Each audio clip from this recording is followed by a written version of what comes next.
Bean Chaointe, Keening woman.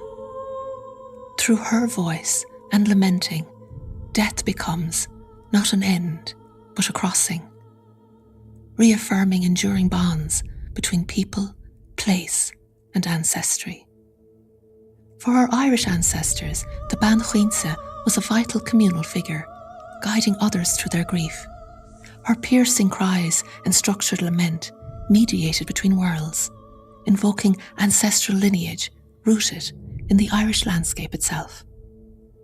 She embodied a worldview where life, death, and renewal are intertwined, where time is deep and cyclical, where ancestral presences endure and the boundary between worlds remain porous. I invite you to join me, Eileen Hulawan, in this online course, Lamenting the Dead, the Bean Chaointe, the Keening woman, where we explore this remarkable figure in Irish folklore through the lens of Jungian depth psychology and psychotherapy, Irish mythology and folklore. Together we'll consider how this ancestral wisdom can guide us today through our own life transitions and deepen our relationship with the inner world and symbolic life.